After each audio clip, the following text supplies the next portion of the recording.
বায়তুল মুকাররমে চলছে ১১ দলের গণসমাবেশ। সেখানে আছেন সহকর্মী শামীম রেজা, সরাসরি তার সাথে যুক্ত হচ্ছে। শামীম, গণসমাবেশ থেকে নেতারা কি বলছেন, তাদের বার্তা কি?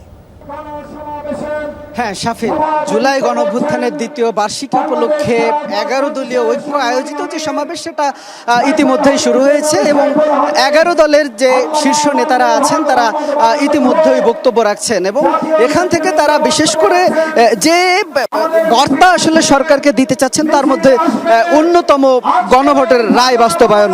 এখানে নেতারা আসলে বলছেন যে ২ বছর পেরিয়ে গেলেও জুলাই গণঅভ্যুত্থানের যে মূল চেতনা সেটা এখনো পুরোপুরি বাস্তবায়ন হয়নি এবং গণভোটে জনগণের দেয়া যে রায় সেটা দ্রুত বাস্তবায়নের কথা থাকলেও সেটা নিয়ে সরকার গড়িমসি করছে, এমনটাই অভিযোগ করছেন। একই সাথে জুলাই গণহত্যায় জড়িতদের নিরপেক্ষ, স্বচ্ছ, দ্রুত বিচার নিশ্চিতের যে দাবি জনগণের ছিল সেই দাবি আসলে এখনো সরকার নিশ্চিত করতে পারেনি এবং এই নিশ্চিত করতে না পারার মধ্যে সরকার জনগণের রোষানলে পড়েছে, সরকার জনগণের বিরুদ্ধে চলে গেছে, এমনটাই দাবি করছেন ১১ দলীয় ঐক্যের যে নেতারা আছেন তারা।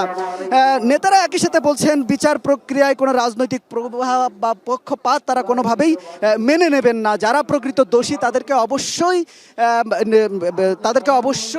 তাদের যে অপরাধ সেই অপরাধ বিবেচনায় তাদের বিচার নিশ্চিত করতে হবে এবং তারা বারবারই যেটা বলছেন যে জনগণের যে প্রত্যাশা ছিল নতুন বাংলাদেশ গঠনের, সেই নতুন বাংলাদেশ আসলে গঠন হয়নি। সেই নতুন বাংলাদেশ আসলে যে নতুন বাংলাদেশের জন্য দেশের ছাত্র জনতা জীবন দিয়েছে, সেই নতুন বাংলাদেশের দিকে এই সরকার এখনো এগোয়নি এবং তারা বারবারই যেটা বলছেন নতুন বাংলাদেশ গঠনের পথে অবশ্যই এগোতে হবে। নতুন বাংলাদেশ গঠন ছাড়া কোনো বিকল্প নেই এবং বিরোধী দল যেভাবেই হোক যে কোনো মূল্যেই নতুন বাংলাদেশ গঠনের পথে সরকারকে এগিয়ে নিবে, এমনটাই দাবি করছেন তারা। শাফিন, দেখছিলাম ১১ দলের গণসমাবেশ বায়তুল মুকাররমে। শামীম, ধন্যবাদ আপনাকে।